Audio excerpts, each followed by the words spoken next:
Well, hello, brother friends and sister friends. Welcome back to the Heart Set Above podcast.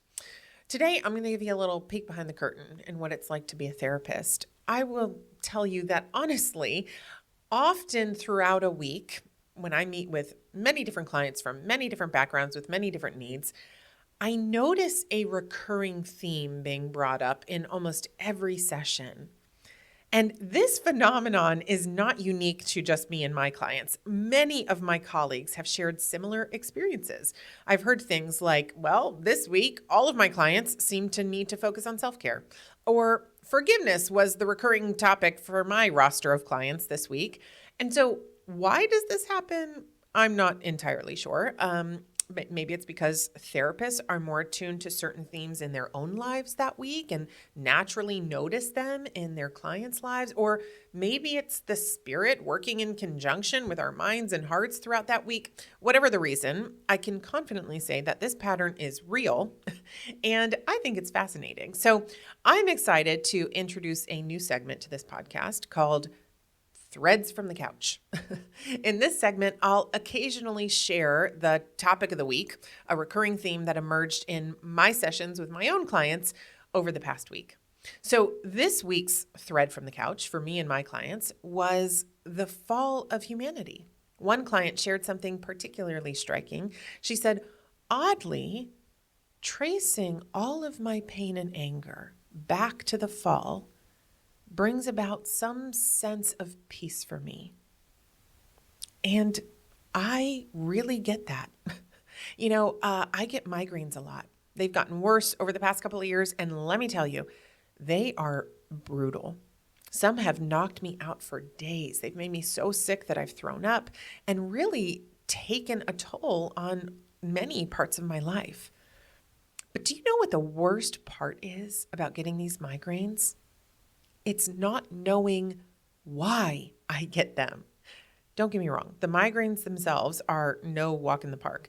But if I had some kind of explanation, something to hold on to in the middle of that pain, I feel like they'd be a little bit less scary, at least more structured, more understandable, and therefore less threatening. And I think the same is true for us as humans. If we could just understand why there's this eternal ache in our hearts that never seems to go away, why we're tempted to sin or why we self-sabotage, it might feel less overwhelming. It might not be as threatening, disorienting, or all-consuming in our lives. I think this is what my client meant when she said she felt a sense of peace in tracking back all of her heartache to the fall of humanity. So let me give you the inside scoop. If I had to boil down the human condition that I've witnessed through years of working with hundreds of clients in therapy, here it is. We were all created for Eden, a place of perfect connection with God, with self, with others, and with all of creation. Eden was a space of complete vulnerability where exposure didn't lead to fear or rejection. It led to perfect love and adoration.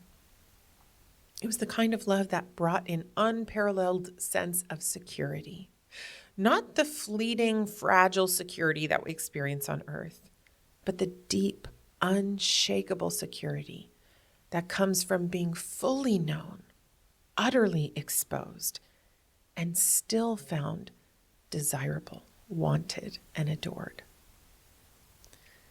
The problem is we don't live in Eden anymore, but our hearts were created for it. And so this creates a deep discrepancy between how we were designed to live and the reality of how we currently do live.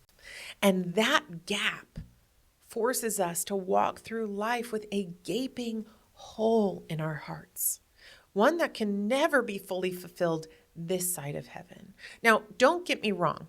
It can be soothed. And the best way to do that is through a personal relationship with God and seeing life more and more through His perspective. But even then, there's still an ache, a longing, because we don't walk with Him in the cool of the day like we were created to do so. Now, don't get me wrong. It can be soothed. And the best way to soothe that ache is through a personal relationship with God and seeing life more through His perspective. But even then, there's still an ache, a longing, because we no longer walk with Him in the cool of the day like we were created to in Eden. So even as God fills our hearts, an earthly existential ache remains until the day that we are fully restored to Him when He returns for us. So because of this inherent fallenness, this discrepancy in our earthly experience, we are incapable of both receiving and giving perfect love, even though our hearts still long for that perfect love and expect it.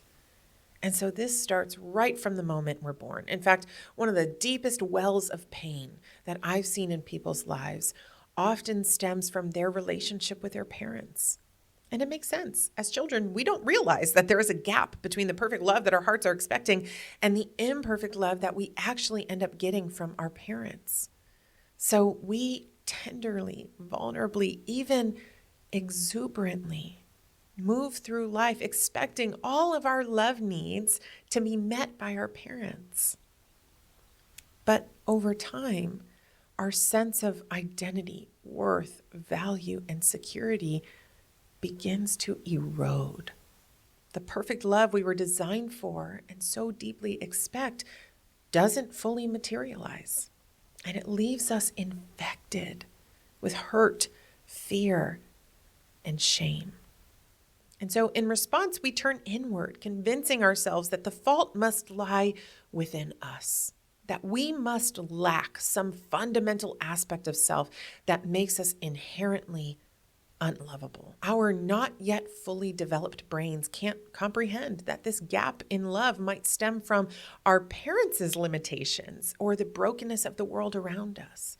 Instead, we internalize the deficit, shaping a core fear and shame that whispers, "I'm not enough," all throughout life. And so for some, this fear takes on a different flavor. I'm not lovable or I'm not alone. But the underlying sentiment is the same. There's something missing in me that makes me unworthy of love. And we carry this belief, often unknowingly, into the rest of our lives.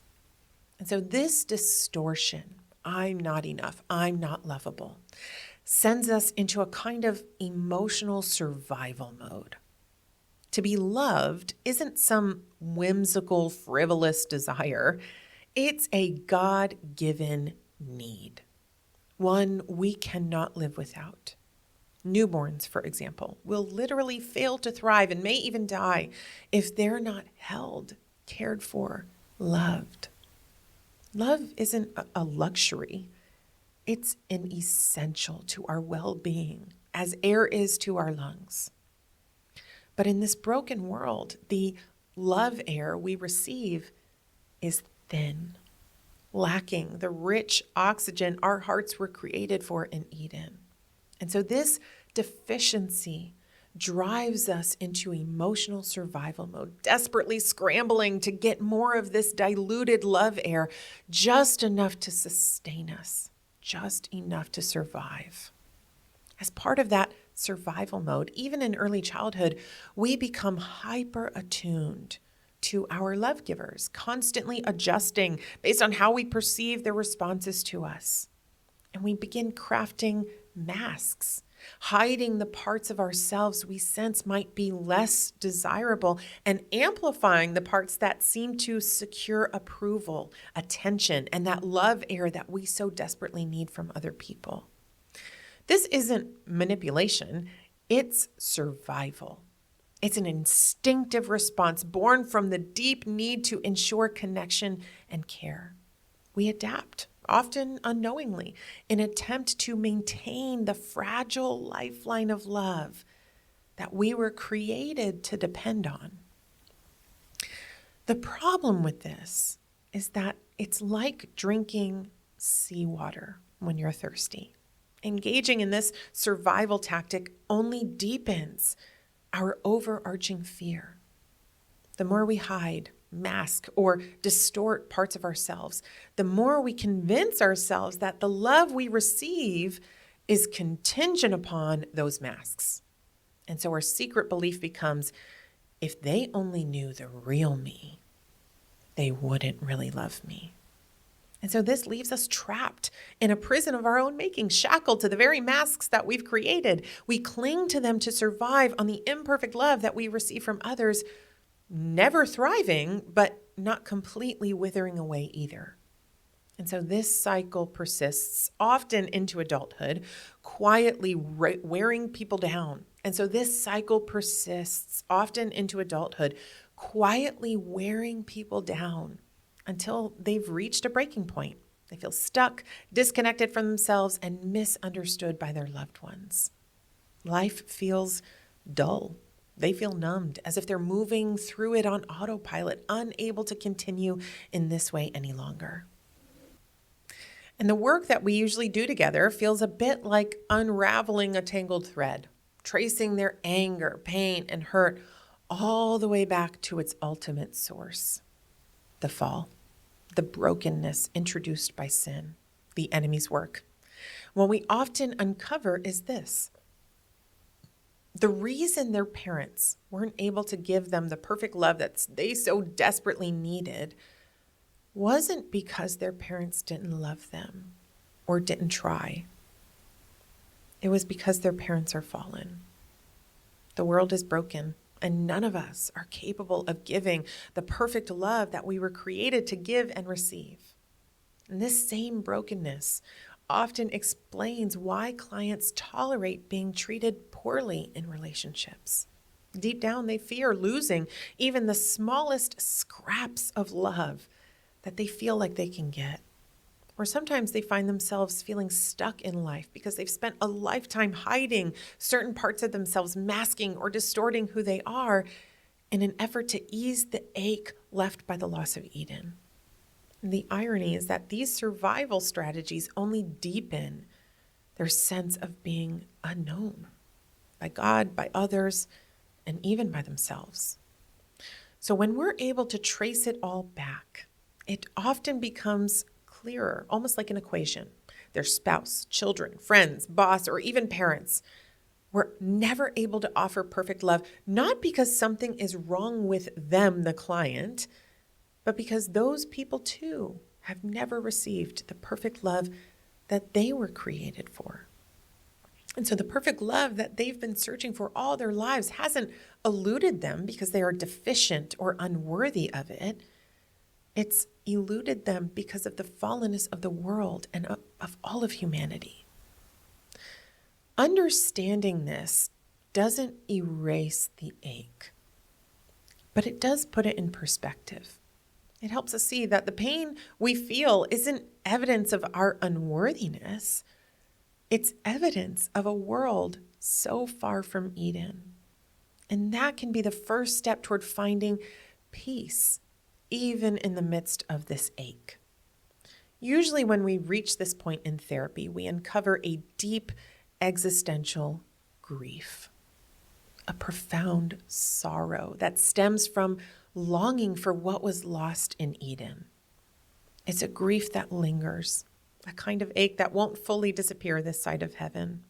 It's the grief of remnants, the echoes of Eden that still reside in our hearts, reminding us of what we were created for, but can no longer fully experience, at least not yet. Though this grief is heavy and often painful, it does serve a purpose. It allows us as humans to lift our hearts toward heaven and grieve alongside God. Together we can mourn the effects of the fall, the brokenness of the world, and the imperfect love that we've received all throughout our lives. And in that shared grief between us and God, something beautiful begins to happen. Healing. As we move through this grief, we can find a way forward. We can begin to shift our expectations, gaining our worth, our identity, and our love primarily from our relationship with God. When our hearts are anchored in God, The imperfect love that we receive from friends and family can flow into our lives, not as a means to fill up our cup, but to overflow it. God's love becomes the foundation, allowing other relationships to enrich rather than define our sense of self. And so mapping out this trajectory from Eden to the fall and from our grief back to God doesn't erase that deep ache in our hearts, but it does offer some clarity in it. It helps make sense of the restlessness that we all carry. Much like understanding the source of my migraines, while it doesn't remove my pain, it can make it feel a little less threatening, a little more comprehensible as I endure that pain. It reminds us that the ache is not permanent, that there will be a time of full redemption and restoration. So until next time, let's fight to keep our hearts set on things above, even as we navigate a world so far from Eden.